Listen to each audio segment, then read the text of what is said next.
parole, Seigneur.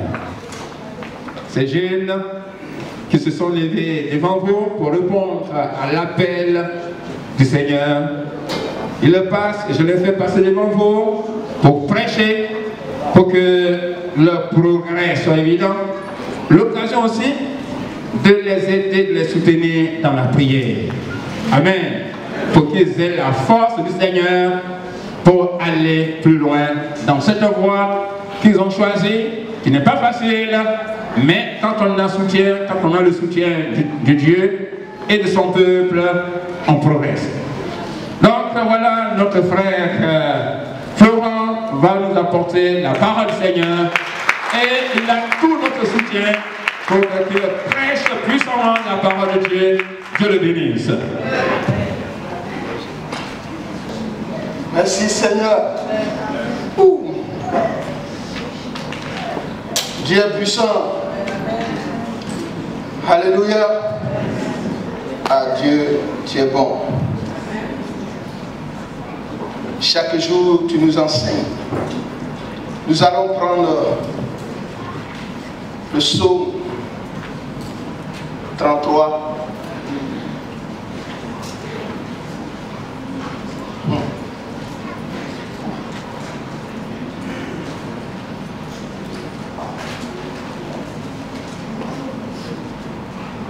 Ouais, Dieu veut faire un miracle ce matin. Je crois cela parce que ce que Dieu fait, ça étonne chaque jour que on dit merci Seigneur pour ta bonté.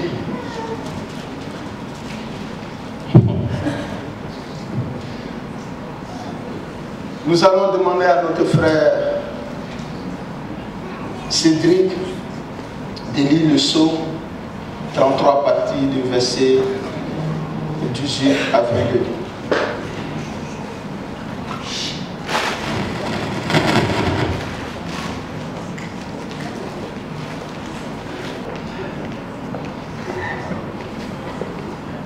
Psaume 33, verset 18.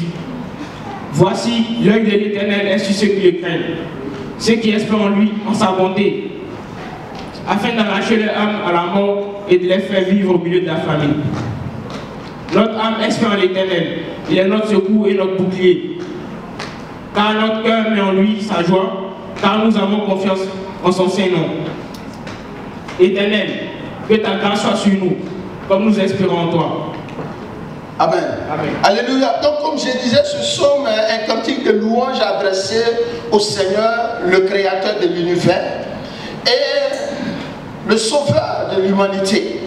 Donc quand nous lisons bien ce psaume, le peuple va essayer de réaliser qu'il y a eu l'œuvre divine, libératrice du Seigneur.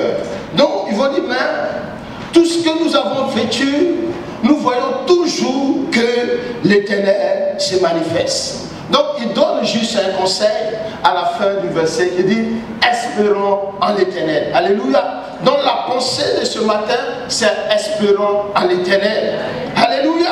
Nous allons donner une définition biblique de l'espérance. Nous, quand l'année a commencé, le pasteur Yangou a été inspiré. Il dit, projet de paix, d'avenir et d'espérance. Alléluia. Donc, en un mot, l'espérance, ça concerne l'avenir. Amen. Ça fait référence aussi à un cœur plein d'assurance, à une confiance ferme à propos des événements à venir, en partant d'un principe fondé sur la promesse de Dieu. Alléluia. J'espère en Dieu parce que ce que je vis, je crois que il y a une référence dans la Bible dont je m'appuie sur les principes ou les promesses de la Bible pour dire j'espère en l'Éternel. Alléluia. Mais pourquoi nous devons espérer en l'Éternel? Pourquoi nous devons espérer en l'Éternel? Pourquoi tu dois espérer en l'Éternel? Ici, nous devons espérer en l'Éternel parce que le psaume dit que l'Éternel est notre secours. Amen. Le mot secours, c'est venir en aide à une personne. C'est venir en aide à une personne. Et quand le slaviste dit que j'espère en l'Éternel, parce que l'Éternel est mon secours, bien aimé, c'est c'est la vérité. Parce que quand nous référons depuis dans le jardin d'Éden, Dieu dans sa grâce avait tout donné à Adam. La Bible dit que chaque jour, chaque nuit, l'Éternel venait et dialoguait avec Adam. Il est arrivé un moment où l'Éternel est venu, il a dit, Adam, où es-tu? Adam dit que je suis caché parce que je suis nu. Donc là, par sa désobéissance, va coup à la perdition. Mais qu'est-ce que Dieu fait? La Bible dit dans le livre de Genèse, Dieu va tuer un animal pour habiller Adam. Vous voyez, quand nous sommes dans les situations difficiles, c'est l'Éternel Dieu qui nous secoue. C'est l'Éternel qui nous secoue. L'œuvre salvatrice de Christ nous fait échapper de la mort à la vie éternelle. Aujourd'hui, on ne se pose pas la question. Quand on dit non, c'est l'Éternel qui est mon secours, les gens le disent parce qu'ils n'ont pas vécu. Bien aimé, je vais vous parler du concret. Quand tu imagines qu'avant, tu étais un voyou, ta vie c'était de prison en prison, ta vie était de femme en femme, ta vie était de matière en matière, et que l'Éternel t'a fait sortir de la boue, que l'Éternel t'a fait sortir de ses chairs, et qu'aujourd'hui tu as une vie arrangée, aujourd'hui tu as une adresse, aujourd'hui tu as un foyer, aujourd'hui tu as un enfant. Tu dois dire réellement, l'Éternel est mon secours. L'Éternel est mon secours. Imagine, toi qui étais malade, et toi qui étais toujours malade. Il y a les gens, quand le 31 janvier, le 31 décembre, à partir de minuit, c'est là ils tombent malades. Tu étais sous l'emprise de l'ennemi. Tu étais sous l'emprise de la maladie. Et tu vois aujourd'hui que tu n'es pas malade. Que tu vois aujourd'hui que tu te portes bien. Quand tu te lèves matin, tu dois dire, l'Éternel est mon véritable secours. Alléluia. Alléluia. Que l'Éternel soit notre secours. Que Dieu soit notre secours. Chaque jour que Dieu, le secours de l'Éternel est sur nous. Quand tu traverses un moment difficile, tu ne sais plus à qui mettre sa confiance. Tu te dis, mais ma vie tourne en rond. Ma vie n'avance pas. Mais Dieu dit, il est ton secours. Même quand les gens me complètent pour te faire du mal, c'est l'Éternel qui te délivre. C'est l'Éternel qui te délivre. Frère, pourquoi tu n'espères pas en l'Éternel? Pourquoi tu ne dis pas qu'aujourd'hui je dois espérer en l'Éternel? Ma confiance en lui. Frère, combien de fois tu es allé voir les marabouts? Combien de fois tu as touché aux certaines choses? Il y a certains qui ont fait des alliances avec les esprits de Python pour être séductrices. Au point où maintenant que tu veux avancer, mais ça te réclame. Parce que tu n'as pas pris la décision pour dire, l'Éternel, viens au secours. Délivre-moi. Parce que moi-même j'ai semé dans ma vie. Parce que moi-même j'ai envoyé dans ma vie. Et ta vie tourne en rond. Ta vie tourne en rond. Au point où tu te dis, mais est-ce que Dieu est réellement Dieu? Est-ce que Dieu existe? Mais laisse-moi te dire, l'Éternel est ton secours. Il a payé le prix pour toi, afin que tu sois libéré. Il y a des gens qui sont sur l'emprise, qui sont influencés par les esprits bidons, au point où même ils ne peuvent pas faire des enfants. Parce que cet esprit a dit, non, je suis ton mari. Comment se fait que tu es marié? Et tous les nuits, tu as une visitation, tu le sens, tu le vis. Tu es fatigué, tu te réveilles, mais souvent tu poses la question à ton mari, chérie, tu m'as fait l'amour? Il dit non. Tu es influencé par ces choses. Mais une décision de toi ce matin. Tu dois dire, Seigneur, viens à mon secours. L'Éternel, viens à mon secours. Tu es une jeune fille. Porte de Clichy est ton adresse. Porte de Saint-Ouen est ton adresse. Et tu viens à l'église. Tu cours des hommes ça ne te fait pas honte. Tu n'as pas honte.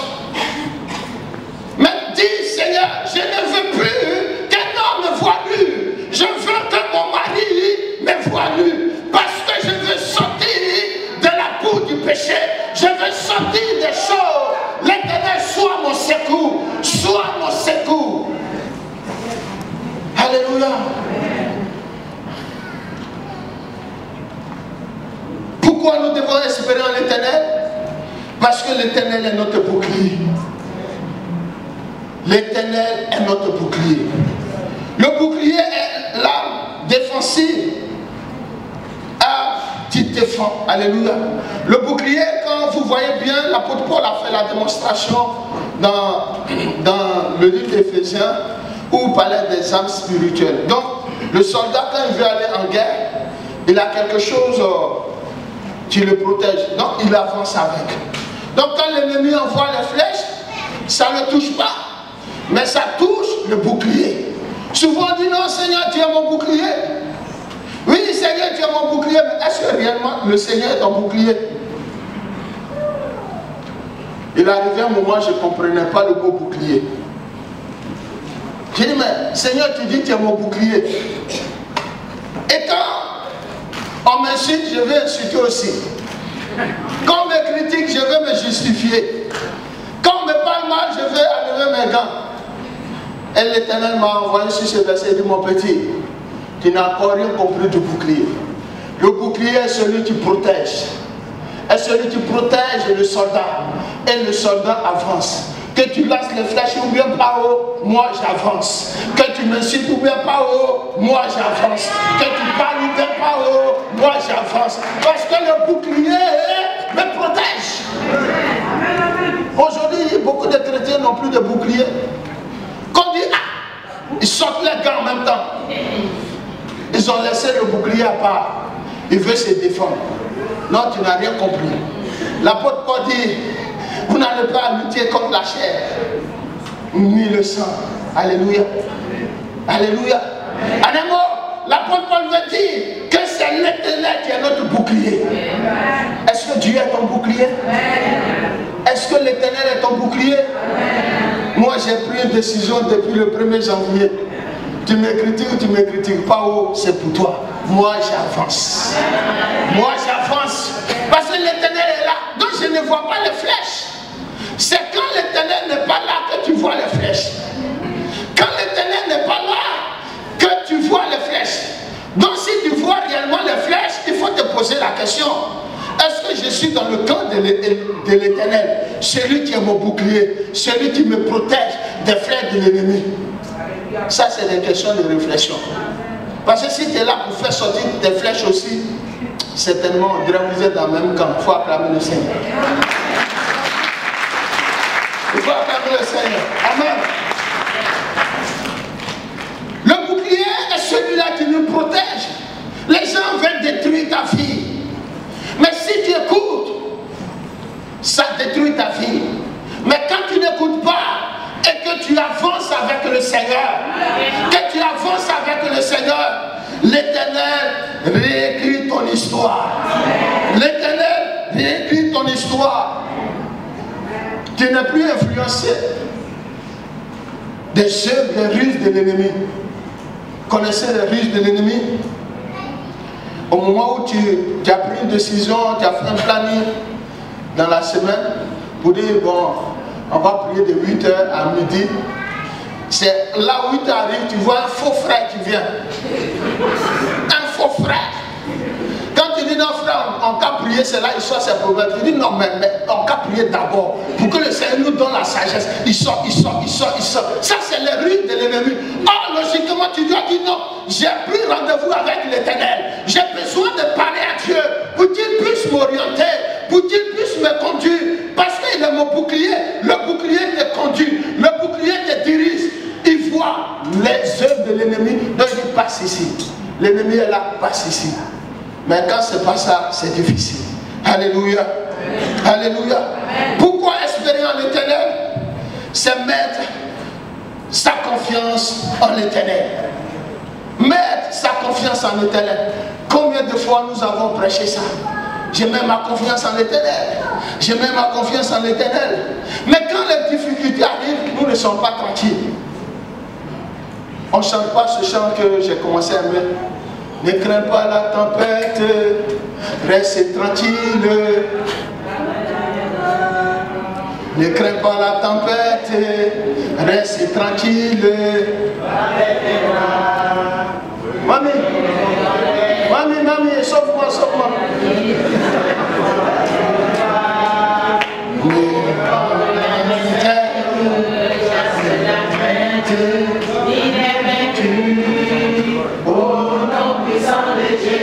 Tu es vaincu au nom de Jésus ce matin.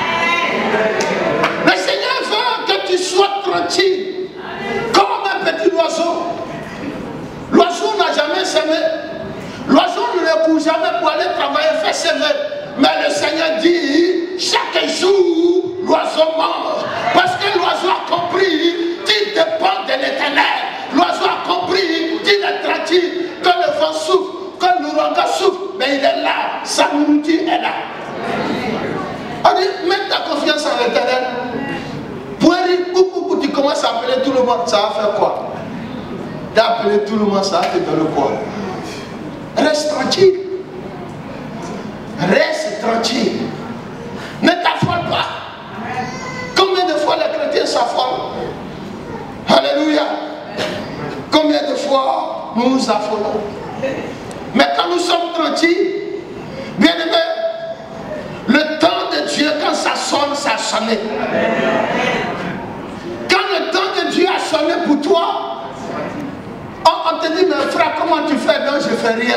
Je suis tranquille. On te demande, mais ma soeur, comment tu fais? Je suis tranquille. Alléluia. Bien-aimé, mettons notre confiance en l'Éternel. Mettre sa confiance en l'Éternel, c'est laisser l'Éternel t'orienter. Laissez Dieu t'orienter. Laissez Dieu te guider. Combien de fois on veut se guider nous-mêmes? Et chaque jour, nous voyons l'échec, mais on ne voit pas que l'Éternel nous guide. Alléluia. Ce matin, tu veux se laisser guider par le Seigneur. Tu veux se laisser guider par le Seigneur. Combien de fois tu t'es laissé guider? Mais l'Éternel veut te guider. L'Éternel veut te conduire. Alléluia. Voici les raisons qui nous amènent à espérer en l'Éternel. Parce que l'Éternel est notre secours. L'Éternel est notre bouclier. Et je suis tranquille avec lui. Parce que c'est lui qui me dirige dans ce voyage. Alléluia. Que Dieu soit béni ce matin. Amen. Que l'Éternel soit béni ce matin. Amen. Que Dieu soit béni ce matin. Est-ce que tu espères réellement au Seigneur? L'année est en train de finir. On a dit année d'avenir, de projet, d'espérance. Quand tu fais ton bilan, est-ce que tu es dans cette pensée? Non, si ce n'est pas le cas aujourd'hui, je vais beaucoup prier parce que je suis en joie. La joie m'anime tellement que... Est-ce que tu es dans... Tu remplis les conditions? Amen. Juste un petit témoignage et puis j'ai prié pour vous. Le Seigneur a dirigé ma femme. Elle a passé le permis 3 fois. Elle n'a pas eu. J'ai dit, bon, ma chérie, c'est pas grave. Le 1er janvier, quand le pasteur Nyambou a envoyé le thème, après je l'ai salué, mais il ne savait pas pourquoi je le saluais. Chaque jour je priais, je dis, cette année, Seigneur, que ça soit notre année. Donc j'ai commencé à honorer d'abord ma femme, à faire ses 10 ans d'anniversaire du mariage. Elle était dans la joie. Donc j'ai créé l'atmosphère pour que la bénédiction vienne. Et après ça, elle a passé le permis. Mais bien aimé, quand Dieu te dirige, c'est vrai. Elle devait passer le permis le 24 octobre et août. Et la nuit, on dormait, mais je n'ai jamais été stressé. Que ça, c'est pas moi qui passais. J'ai dit, j'ai stressé tellement, la chaleur même était au lit. Elle aussi. Bon. Et elle s'est levée, elle est partie. Arrivé à l'examen, on dit c'est annulé. Il dit, mais God, tu es derrière moi. J'ai dit, Seigneur, tu es derrière moi. Elle est revenue. J'ai dit, non, chérie, il faut laisser. Si Dieu a annulé là, c'est qu'il attend quelque chose de bon de nous. Donc, je suis parti les voir, on dit non, de prendre 10 heures. J'ai dit, écoutez-moi, 10 heures, là, je ne vais plus prendre. Elle va passer. Donc, le 7, elle allait passer le 7 octobre. Bon, moi, je connais mieux qu'elle. Hein. Donc, le 7 octobre, elle allait passer. Bon, si ce n'était pas Dieu, elle échouait. L'examinateur lui dit, hé, madame, ici, là, il y a les... Il disait quoi, là? Les pièges ici. Ici, il y a les pièges. Ici, il y a les pièges. Examinateur. Elle est sortie, on dit, tu as eu le permis. Mais c'est pas encore fini. J'ai dit, bon, et moi maintenant? Donc, j'ai pris la date le 13. Bon, bizarrement, le jour de mon passage, je n'étais pas stressé. La nuit, je n'étais pas stressé. Je suis parti et j'ai eu le permis.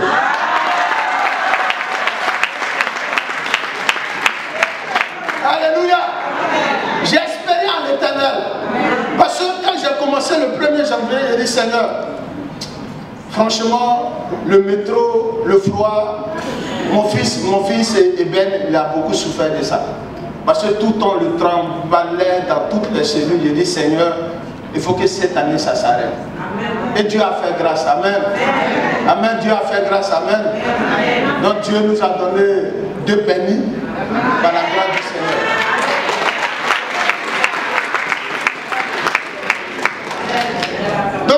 Donc, ce qui me pousse à beaucoup prier pour vous, pour que le 31 décembre, tu puisses rendre témoignage. Pour dire, Seigneur, quand l'année a commencé, j'ai donné un sujet spécifique à ma vie. Et au 31 décembre, Dieu m'a béni. Alléluia. Ce que Dieu a fait pour moi, il peut le faire pour toi. Alléluia.